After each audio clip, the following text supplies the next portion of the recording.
Bonjour, bienvenue dans cette vidéo qui va vous parler de révision. Vous êtes peut-être à quelques semaines d'un gros contrôle, d'un examen ou du baccalauréat. Et sans doute que, avant ce contrôle, avant cet examen, vous allez bloquer un certain nombre d'heures ou un certain nombre de jours pour faire des révisions massives. C'est la technique qu'utilisent la plupart des étudiants. Et ce n'est pas la meilleure technique. Vous allez découvrir maintenant une technique, une méthode assez révolutionnaire et qui pourrait radicalement changer votre vie d'élève ou d'étudiant. La révision répartie, c'est une méthode qui est proposée par Dominique O'Brien, qui a été à plusieurs reprises champion du monde de mémoire. Imaginez, vous êtes en cours. Sur un axe vertical, vous avez les connaissances ou le pourcentage de connaissances que vous devez retenir. Sur un axe horizontal, vous avez la durée. À l'instant zéro, le ou la professeur vous donne 100% des connaissances que vous devez retenir. Si on vous interroge 5-10 minutes après, c'est statistique, en règle générale, on a déjà perdu 40% des connaissances, il en reste 60%. Et très rapidement, 24 heures après, une semaine après, puis plus loin, un mois, 5 mois après, ce pourcentage de connaissances va s'effondrer. Une semaine après, on est pratiquement à 20% des connaissances qu'on a acquises la semaine précédente. Si jamais vous devez réviser pour un examen terminal, par exemple le bac, vous faites vos révisions 5 mois après sans jamais avoir révisé le cours, ce qui est un peu improbable, mais imaginons ça. À ce moment-là, vous allez avoir, avec une révision unique, 80% des connaissances perdues. Ça veut dire concrètement que vous allez devoir, tout seul, reconstruire 80% du cours. C'est un travail énorme qui va vous prendre beaucoup de temps et qui sera sans doute pas couronné de succès. Alors revenons en arrière.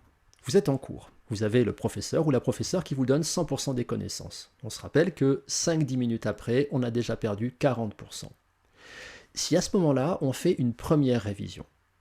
Alors, une première révision 5-10 minutes après avoir entendu le professeur, c'est un peu étrange, mais imaginez, vous êtes en cours et vous utilisez les temps morts du cours. Il y a toujours des temps morts dans le cours.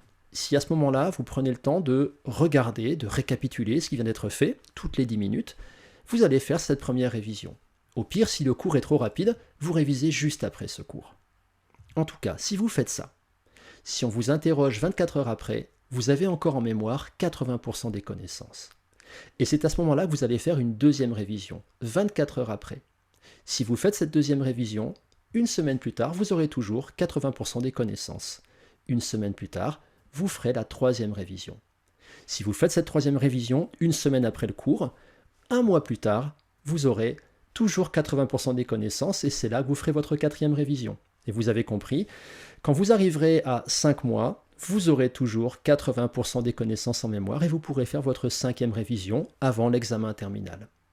Si vous faites ces 5 révisions réparties, vous avez 80% des connaissances qui sont conservées.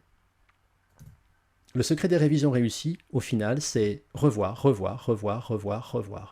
dans l'idéal 5 fois. On travaille sur peu de temps, mais on travaille à des moments stratégiques. Si possible, quelques minutes après le cours, puis un jour après, une semaine après, un mois après, et enfin 5 mois après. Voilà, j'espère que cette méthode vous inspire et que peut-être vous l'adopterez pour vos propres révisions. En attendant, moi je vous dis au revoir et à très bientôt pour de nouvelles vidéos pour réussir du primaire à l'université.